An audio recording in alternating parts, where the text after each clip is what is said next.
Assalamualaikum warahmatullahi wabarakatuh.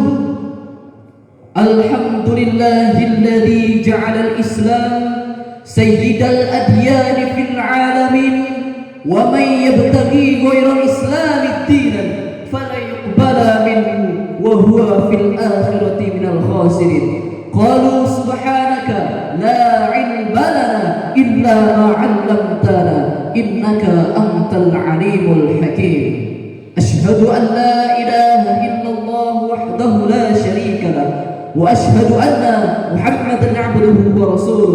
Allahumma salli wa sallim ala sayyidina Muhammad wa ala ali sayyidina Muhammad.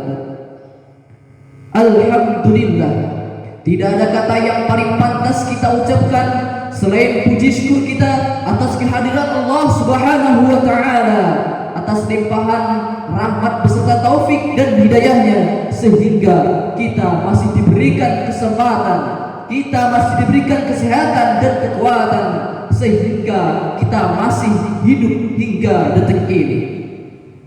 Salawat dan salam semoga tetap tercurahkan kepada baginda kita, seorang nabi pembawa kabar gembira, seorang nabi yang membawa umatnya dari zaman kebodohan menuju zaman ilmu pengetahuan, dari zaman kegelapan menuju zaman terang benderang, yakni Habibana wa Nabiyana Muhammad sallallahu alaihi wasallam. Mudah-mudahan kita nanti dianggap oleh beliau sebagai umatnya kelak di yaumil qiyamah. Amin ya rabbal alamin.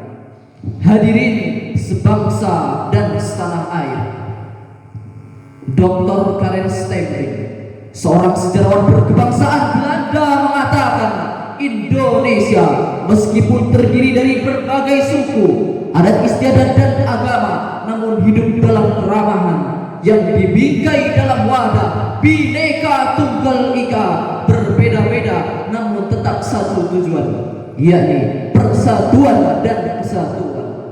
Namun sayang hadirin, negara kita saat ini sedang bersedih, pertiwi kita sedang menangis karena adanya nuansa perbedaan yang melahirkan perpecahan, telah melahirkan fanatisme Buddha, persaingan tidak sehat, bahkan gontok-gontokan yang telah meluluh lantahkan nilai-nilai persatuan. Muncul pertanyaan, apakah kita rela hadirin bangsa yang besar, yang dibangun dengan tetesan darah, yang dibangun dengan cucuran air mata dan genangan darah, harus pora-poranda hanya untuk kepentingan dari satu golongan? Tentu saja tidak hadirin. Oleh karena itu, pada kesempatan ini saya akan membawakan ceramah atau pidato agama yang berjudul Persatuan dan Kesatuan, Modal Utama dalam Sebuah Pembangunan. Dalam rujukan Quran Surah Al-Hujurat ayat 113, Allah berfirman, A'udzu billahi minasyaitonir rajim. Bismillahirrahmanirrahim. Ya ayyuhan nasu inna khalaqnakum min dzakarin wa unsa wa ja'alnakum syu'uban wa qabaila lita'arafu inna akramakum 'indallahi atqakum innallaha 'alimun khabir. Yang artinya, hai manusia, sesungguhnya kami menciptakan kalian dari seorang laki-laki dan seorang perempuan, berbangsa-bangsa dan bersuku-suku, agar kalian saling kenal mengenal, agar kalian saling mencintai, agar kalian saling menyayangi. Sesungguhnya orang yang paling mulia di antara kamu di sisi Allah adalah orang yang paling bertakwa di antara kamu. Hadirin jamaah rahimakumullah, hadirin sebangsa dan setanah air, ayat ini menurut Imam Tafsir Imam As-Sabuni dalam Shofat At-Tafsir mengatakan bahwa ayat ini berkenaan dengan keinginan Rasulullah SAW ingin menikahkan seorang budak yang bernama Abi Hindin dan wanita dari keturunan Bani Baidah. Lalu Bani Baidah dengan sinisnya berkata, Ya Rasulullah, pantaskah kami menikahkan putri-putri putri kami yang cantik jelita dengan budak-budak kalian yang hitam legam. Rasulullah Shallallahu Alaihi Wasallam bersabda, tidak ada suatu golongan manapun yang lebih baik yang kalian cintai selain daripada mereka bertakwa kepada Allah Subhanahu wa Ta'ala. Dari ayat tersebut dapatlah kita ambil pelajaran bahwa sesungguhnya orang yang paling mulia, orang yang paling indah, orang yang paling bijaksana di hadapan Allah Subhanahu wa Ta'ala bukanlah mereka orang yang paling tampan wajahnya, orang yang paling cantik rupanya, akan tetapi memiliki akhlak yang mulia, memiliki ketakwaan yang lebih di atas rata-rata di hadapan Allah Subhanahu wa Ta'ala. Hadirin jamaah sekalian rahimakumullah. Lalu bagaimana dengan keadaan bangsa kita yang sekarang ini, yang telah diporak-porandakan oleh orang-orang komunis, yang telah dimasuki, yang telah dihina dengan orang-orang yang non-muslim di luar sana, bahkan negara-negara selain daripada negara non-Islam, juga negara mereka yang ateis, tidak mempunyai ketuhanan dan keagamaan, telah menjadikan Indonesia sasaran utama untuk mereka hancurkan.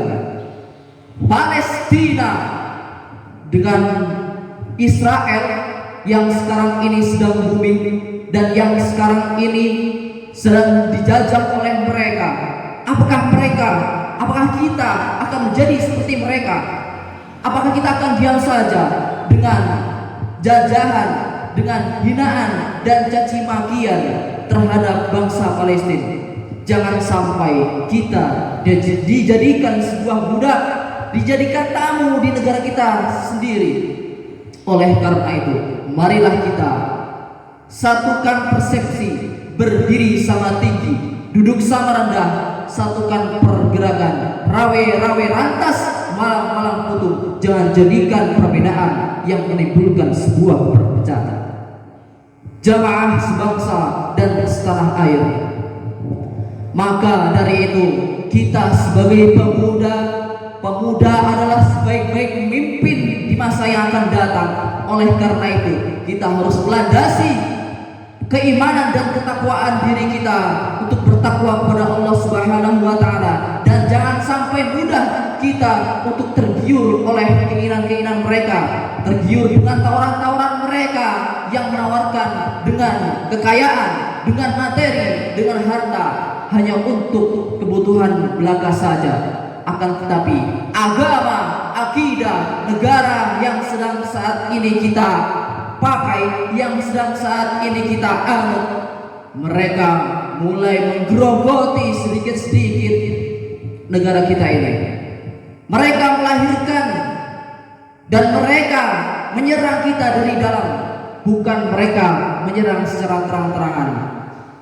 Beredarnya situs-situs pornografi di media sosial, beredarnya sabu-sabu, beredarnya minum-minuman keras, yang mana hal ini diimpor dari orang-orang di luar sana, terutama negara Cina, laknatullah alaih.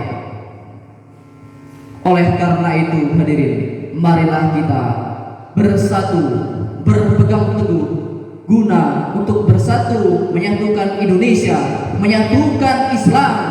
Mereka tidak akan berani dan mereka akan takut dengan kalimat yang menjadi pegangan, menjadi simbol-simbol Islam. Dengan mengucap Allahu Akbar, mereka akan langsung ngedon atau langsung turun mental mereka karena mendengar kalimat itu. Hadirin rahimakumullah, dalam sebuah hadis dinyatakan bahwa anak-anak muda yang akan datang akan lemah dengan akhlaknya. Maka Rasulullah SAW bersabda dalam sebuah hadis, "Innama bu'istu liutammima makarimal akhlak." Sesungguhnya aku diutus oleh Allah ke dunia ini untuk menyempurnakan akhlak kalian. Lemahnya bangsa Indonesia, runtuhnya bangsa Indonesia itu dari pemuda yang lemah akhlaknya, yang lemah keimanannya. Banyak mereka pemuda-pemuda yang tidak mencontoh Nabi Shallallahu Alaihi Wasallam. Mereka mencontoh orang-orang Barat, mereka mencontoh tokoh-tokoh Korea, K-pop dan lain sebagainya. Sedangkan mereka mengabaikan bagaimana suri tauladan Rasulullah Shallallahu Alaihi Wasallam.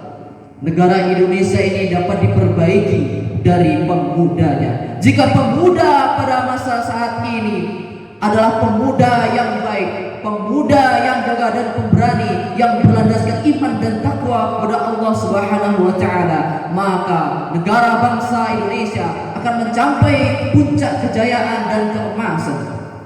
Akan tetapi, jika pemuda saat ini telah lemah imannya, moralnya telah rusak dan bobrok, tidak ada keilmuan tentang keislaman di dalam hatinya, maka tunggulah akibatnya, tunggulah bencana dan keruntuhan negara bangsa Indonesia yang akan datang.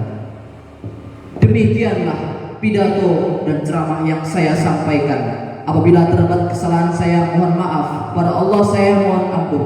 Wallahu mu'afiq ila qawamit thariq. Wassalamu alaikum warahmatullahi wabarakatuh.